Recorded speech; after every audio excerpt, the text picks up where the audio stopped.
Alô, amigos, estamos de volta aqui no Elétrica Comentada para fazer mais um vídeo para vocês falando a respeito de eletricidade, né? No caso aqui, são circuitos, pequenos circuitos simples e símbolos usados na confecção de esquemas elétricos, aqui no caso residenciais. Então, em princípio, eu vou colocar aqui alguns símbolos e aqui os nomes dos símbolos que são usados em desenhos elétricos. E daqui para frente, todo desenho que eu for fazer, eu vou usar esse símbolo, né, esses símbolos aqui, para identificar os componentes elétricos do circuito, né. Então, começando aqui por esse símbolo aqui, que é o símbolo de disjuntor termomagnético. Então, hoje nós temos uma gama muito grande de disjuntores termomagnéticos e eles têm algumas classificações, em quais circuitos eles podem ser usados e como eles devem ser usados, né? Então, circuitos indutivos é um, circuitos capacitivos é outro, circuito de resistências, né? A iluminação é outro. Enfim, tem uma gama completa de disjuntores termomagnéticos no mercado que a gente pode utilizar dentro dos parâmetros que ele atende. Aqui nós temos o símbolo de de interruptor normal. É um interruptor de uma via só, né, que a gente chama de unipolar, e pode simbolizar todos os tipos de interruptores, desde interruptores de tecla, interruptores de alavanca, né, interruptores de impulso, enfim, é uma gama muito grande de interruptores. É o símbolo que a gente vai usar nos desenhos elétricos é esse aqui. Terceiro aqui, ele é um interruptor um pouco mais especial, né? Ele é um interruptor unipolar, porém ele tem 2 posições e a gente chama ele popularmente de, interruptor paralelo.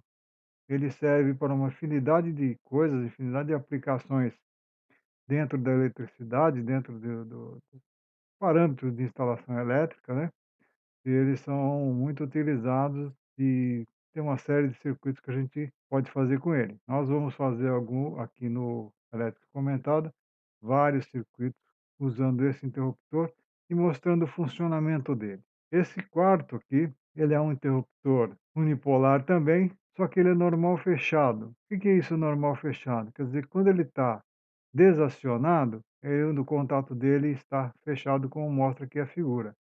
Então, quando você aciona ele, ele abre o contato. É o inverso desse aqui, que quando você aciona, ele fecha. E esse aqui é o conjunto, né, esse interruptor paralelo faz as 2 coisas, né. Quando você aciona esse interruptor, o normal fechado dele abre e fecha o normal aberto. Essa é uma nomenclatura para interruptores em geral. Aqui nós temos o símbolo de uma lâmpada, é o símbolo geral, a gente usa ele para várias coisas, né, todos os tipos de lâmpadas praticamente, para identificar um ponto de iluminação. Aqui nós temos um fusível, o fusível ele tem também suas características, né, limite de corrente, curvas de corrente, curvas de curto-circuito, como o disjuntor. Apenas que ele é um elemento que ele não é rearmável, né, como o disjuntor. Se acontecer de um curto-circuito numa instalação que tem um disjuntor, ele desarma e você rearma, né? Não existe perda material. Já no fusível não, não tem como recuperar um fusível, tá. Nem tentem fazer uma recuperação de fusível, porque é perigoso, porque o elemento que se funde lá dentro, ele tem uma característica própria para aquele tipo de corrente, para aquela quantidade de corrente que ele pode, suportar e desligar. Ele é um elemento descartável. Ah, queimou, joga fora, né. Não se deve de jeito nenhum reutilizar um fusível queimado. Aqui eu tenho um gerador, o tipo do gerador, que aqui ele tem esse símbolozinho aqui, essa cobrinha, né, o símbolo do tio, por exemplo. Ele tem esse símbolo para demonstrar que ele é de corrente alternada e é mais vulgarmente conhecido como alternador, né, alternador de tensão e corrente. Nesse outro símbolo eu tenho o gerador. Nesse caso aqui, ele estipula que esse gerador é de corrente contínua, que aí é mais vulgarmente conhecido como dínamo, né.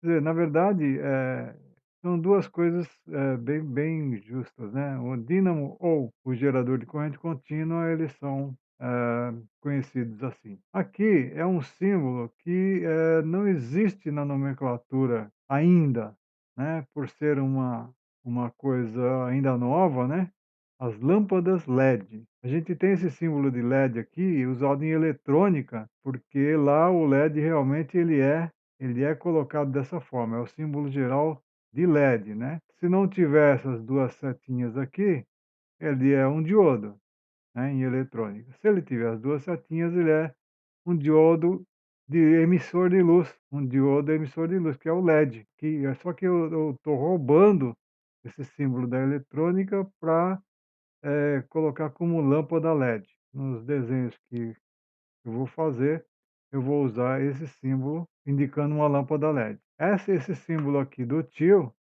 ele é o símbolo de corrente alternada. Então, em vez de escrever corrente alternada, põe esse símbolo aqui. Ou então, para identificar a corrente alternada, coloca-se lá 60 Hz ou 50 Hz, dependendo da rede. E esse outro símbolo aqui é o símbolo de corrente contínua. Tudo que você encontrar esse símbolo aqui num desenho elétrico significa que é corrente contínua. No próximo slide, nós vamos colocar vamos usar esses símbolos aqui para fazer alguns circuitos, né? Alguns circuitos e os cálculos pertinentes aos circuitos que a gente montar, ok? Então é isso aí, vamos para o próximo slide. Aqui temos um desenho de uma instalação de uma lâmpada, né? Com o seu interruptor e com o seu disjuntor de proteção. Os disjuntores de proteção, pela norma brasileira, eles têm como símbolo esse desenho aqui e como identificação esse D, né. Aí no caso D1, se tivesse mais de um disjuntor seria D1, D2, D3 e assim por diante, tá. Aqui é o fase neutro, né, é a nossa rede aqui é fase neutro, e onde a gente pega o fase, né, pega o fase aqui e vamos levar ele até o interruptor. Isso é padrão de instalação elétrica. A fase sempre no interruptor, ok? Então trazemos a fase direto para o interruptor, do interruptor levamos até a lâmpada e a saída da lâmpada liga lá no neutro, ok? Então, obviamente, quando você aciona o disjuntor, você manda atenção para a rede e quando você aciona o interruptor, você manda atenção para a lâmpada e ela acende, gerando uma corrente. Os dados aqui do nosso circuito é tensão de rede, no caso 120 volts, a potência da lâmpada 15 watts, o tipo da lâmpada incandescente, o disjuntor termomagnético ele é de 4 amperes curva B. O que é essa curva B? A curva B define esse disjuntor para instalação elétrica simples, geral, iluminação, tomadas, essas coisas, né. É é usado esse curva B. 4 amperes, por que 4 amperes? Aqui a gente pode ter um outro fator aqui para identificar esse disjuntor. Para a instalação de uma lâmpada, né, 4 amperes, ele é um disjuntor bom, porque a lâmpada vai ter uma corrente baixa aqui, né, uma lâmpada só, vai ter uma corrente baixa, 4 amperes vai estar adequado, digamos, para isso. Mas em regra geral, a escolha do disjuntor, ele é feito também em função da fiação, né. Então se você coloca um fio de 1,5 aqui, que é o para instalação residencial de lâmpada, é o fio de 1,5. Esse fio de 1,5 ele consegue, transportar pela tabela de fios, né, ele consegue transportar até 15 amperes. Então, se você colocar um disjuntor aqui de 15 ou 16 amperes, ele estará protegendo a sua rede, né. Obviamente que a função do disjuntor é proteger a instalação. Então, coloca-se o disjuntor de acordo com a fiação aqui, mas no caso pode ser um disjuntor menor, porque a carga é bem pequena. Então, quanto será essa carga aqui em corrente? Vamos calcular aqui. Nós temos aqui o cálculo da corrente, que é potência sobre tensão. Então, vejamos, nós temos potência sobre tensão, nós temos 15 watts de potência numa rede de 120 volts. Então, qual é o valor dessa corrente aqui? Então, calculando, você divide 15 watts por 120 volts, vai te dar 0,125 amperes. Aqui na notação aqui está em amperes, mas eu poderia fazer outra notação aqui e dizer que é apenas 125 miliamperes. Também poderia ser utilizado esse tipo de linguagem, né. Em vez de usar amperes, pode-se usar miliamperes. Corta o zero e a vírgula, fica 125 inteiros, só que aqui muda para miliamperes, ok. Bom, esses 125 miliamperes ou 0,125 amperes, ele é utilizado aqui na rede para encontrar, pela lei de Ohm, a resistência dessa lâmpada, né. A resistência da lâmpada, ela é dada pela tensão, tensão dividido por corrente. E se eu dividir os 120 volts pela corrente, que é 0,125 amperes, eu vou ter uma quantidade de 960 ohms nessa lâmpada. E fica bem claro aqui é o seguinte: quando você calcula em função da corrente, você tem 960 ohms. Significa o quê? Que quando esta lâmpada está acesa, ela vai gastar, ele vai gastar 0,125 amperes, porque a resistência dela é 960 calculada. Se você pegar um ohmímetro, né, um ohmímetro padrão aí, e medir essa lâmpada desligada, ela vai dar uma resistência muito baixinha. Aí você fala: "Puxa, mas então está errado o cálculo".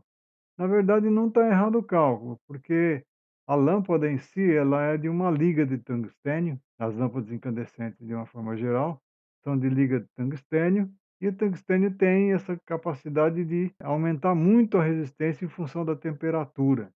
Então, quando você tem uma lâmpada apagada, a temperatura do filamento é a temperatura ambiente.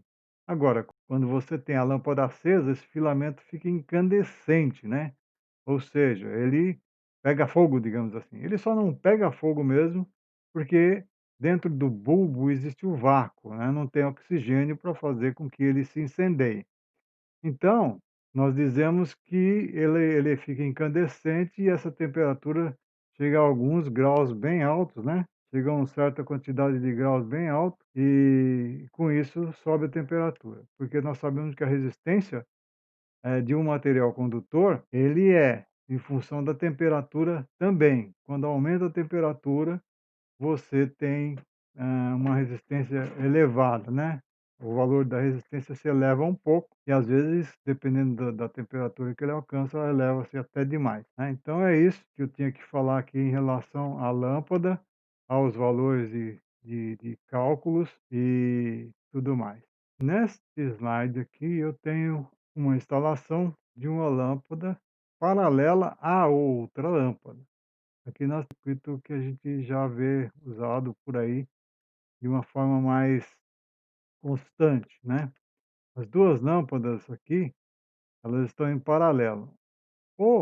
A característica do circuito paralelo, ela é dada pelas leis de Kirchhoff, né, que ela é bem abrangente, essa lei de Kirchhoff, mas aqui nós vamos fazer apenas uma alusão a ela. A lei de Kirchhoff diz que, num circuito paralelo, a tensão em cima das cargas, né, no caso as cargas aqui está sendo representada pelas 2 lâmpadas, se você medir a tensão aqui, você vai encontrar a tensão da rede. É lógico, se ela está em paralelo, ela está ligada no mesmo ponto, aqui também vai ter a mesma tensão da rede lá. A minha tensão de rede lá é 120 volts, que eu não disse se ela é alternada, se ela é contínua, mas enfim, aqui é a nossa rede padrão lá. Faltou aqui escrever 60 Hz, que ela é a rede padrão. Então nós temos aqui o fase e o neutro, porque se fosse corrente contínua, estaria aqui, mais aqui, menos aqui ou vice-versa. O disjuntor de proteção, o interruptor também,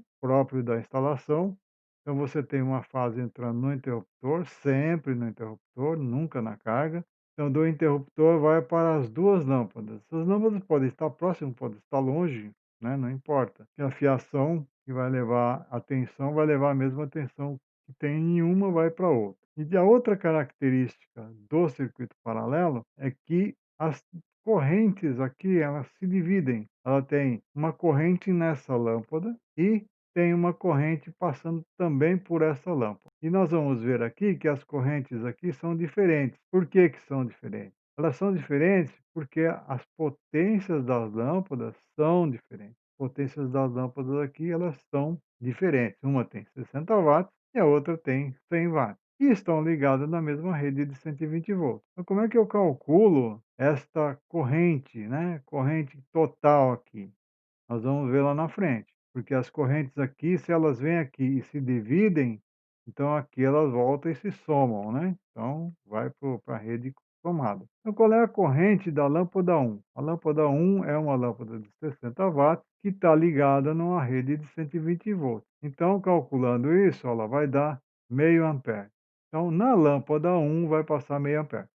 Qual seria a resistência da lâmpada um quando passar essa corrente de meio ampere? Então, nós temos aqui, jogando a corrente que foi calculada lá, jogando aqui, né, que é o valor da corrente, e aí você vai ter o que? Uma resistência de 240 ohms nessa lâmpada. Na lâmpada 2, nós temos a potência também sobre a tensão, que é 100 watts agora, dividido por 120 volts. Aqui nós vamos ter 0,83 amperes em cima dessa lâmpada. Agora, qual a resistência da lâmpada 2? Que resistência que tem a lâmpada 2?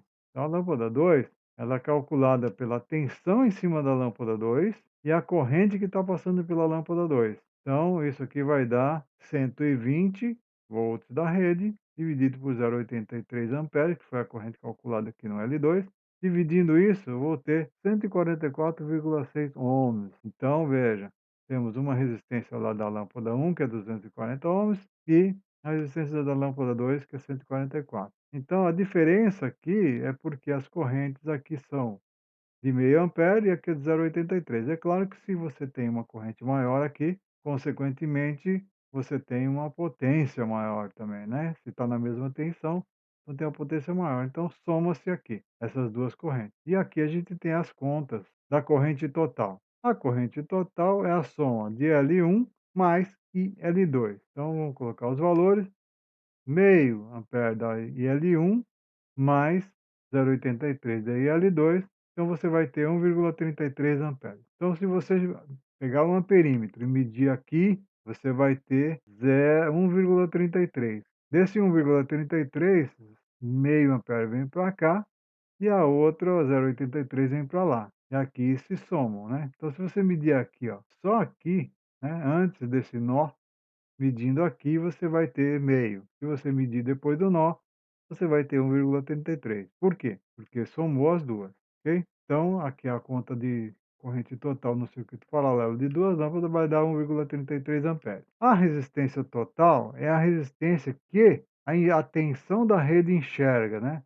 Ela chega aqui enxerga duas resistências, mas para ela entende como uma só. A tensão é uma só, porque a tensão aqui é igual. Então a tensão aqui é igual e a resistência total dessas duas aqui. Se você tem duas resistências em paralelo, é comum a gente calcular isso daqui e achar uma resistência mais baixa do que a menor resistência do circuito. Por que isso? Porque se a corrente se divide, ela tem mais caminhos para percorrer, então a resistência total ela vai ser menor do que a menor resistência do circuito. Então vamos lá. Para achar a resistência total, eu tenho que dividir a corrente, aliás, a tensão da rede pela corrente total. Então eu tenho a tensão da rede dividido pela corrente total. O que vai acontecer? Eu vou dividir 120 volts por 1,33 amperes e vou ter 90,2 ohms. Então, a resistência que a rede encontra aqui, nesse ponto, é 90,2, ok? Para que tenha esse tipo de, a quantidade de corrente aqui, tá bom?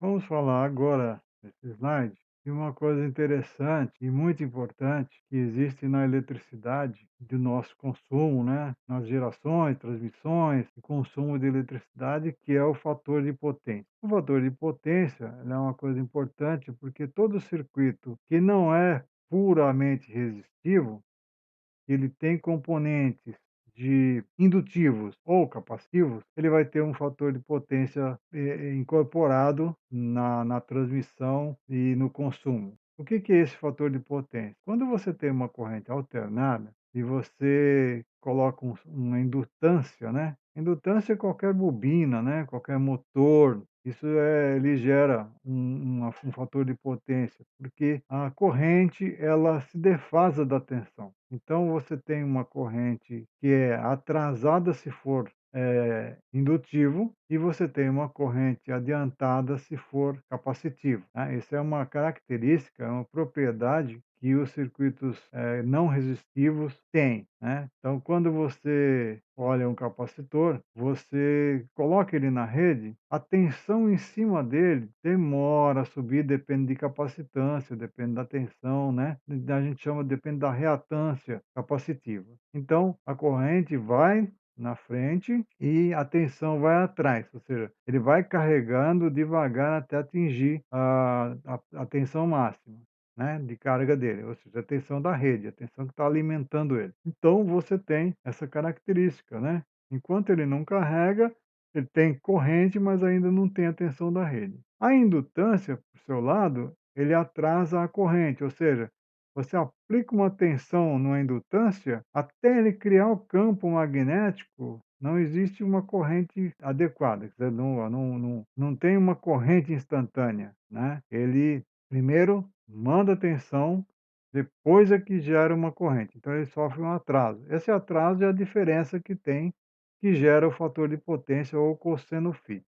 O que é o cosseno φ? Cosseno φ é o ângulo onde você tem aqui no triângulo das potências, você tem a potência ativa, a potência aparente e a potência reativa. O que que significa isso aqui? Então, passando isso para o lado da tensão e corrente, é isso.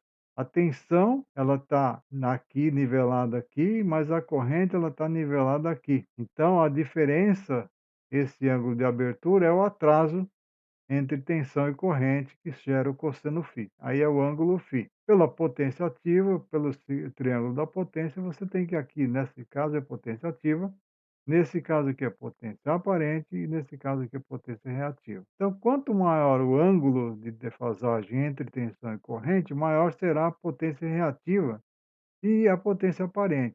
As dimensões do triângulo mostram isso. Então, aqui você, digamos que você, num triângulo padrão, né, no triângulo notável, em geometria a gente conhece isso aqui como triângulo notável. Quando você tem aqui um 3 aqui, um 4 aqui, aqui fatalmente vai ser 5. Por quê? Porque esse pedacinho aqui sendo 4 e esse ângulo tendo uma abertura x, ele vai gerar uma abertura aqui de reatância de 3 e aqui a potência aparente, ou seja, esse hipotenusa aqui vai ser 5. Então imagine que você tem uma potência ativa lá de 5 quilowatts, digamos assim. Você tem 5 quilowatts e ele é um circuito indutivo. Vai ter uma defasagem de corrente e tensão. Então, para você gerar essa potência ativa, você vai gerar uma potência reativa aqui em relação ao ângulo de tensão e corrente. E, obviamente, a potência vai ser em VA.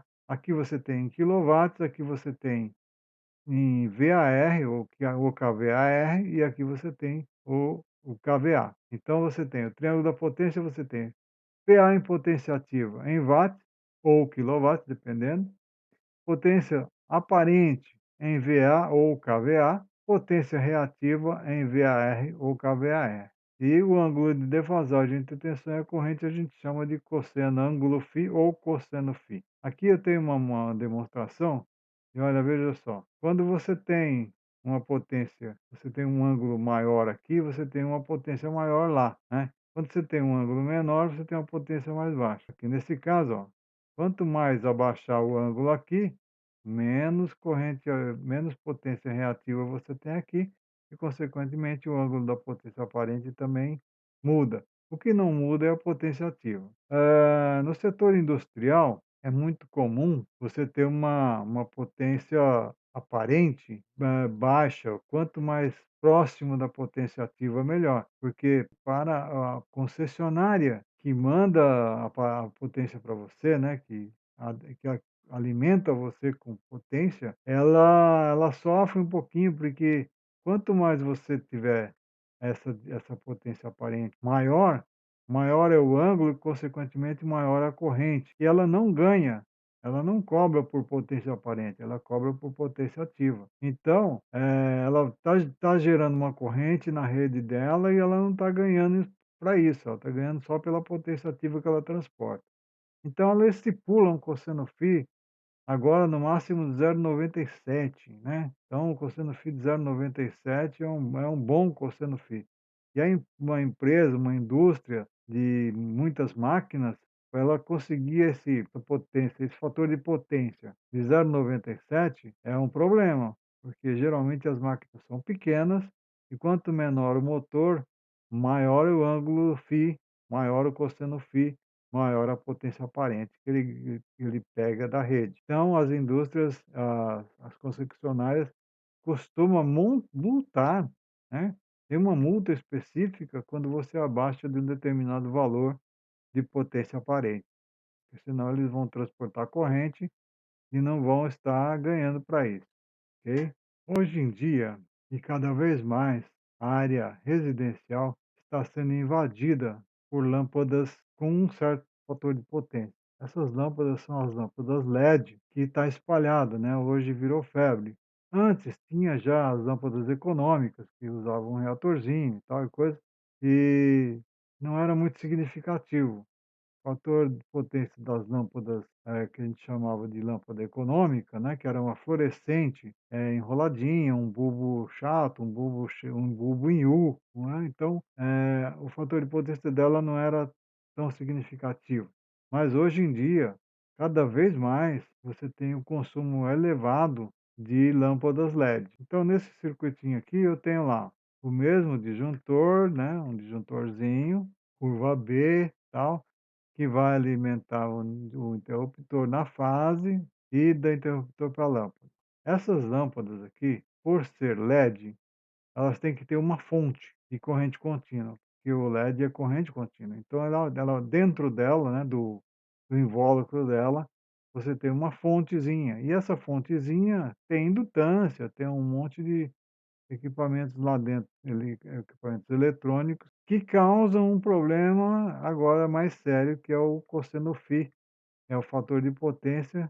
Uma lâmpada de 15 watts, dependendo do fabricante, ela tem 0,7 de fator de potência. Olha que o fator de potência para a concessionária, ela tem que estar a 0,97 no máximo.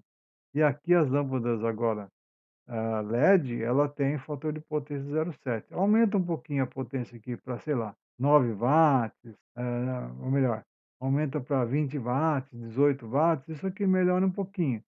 Mas se você olhar na lâmpada, ela vai ter sempre essa indicação de fator de potência, por ser lâmpada LED, ok? Que tem essa fonte. Então o cálculo de corrente para essas lâmpadas LED, elas são um pouquinho diferentes, porque na verdade o que conta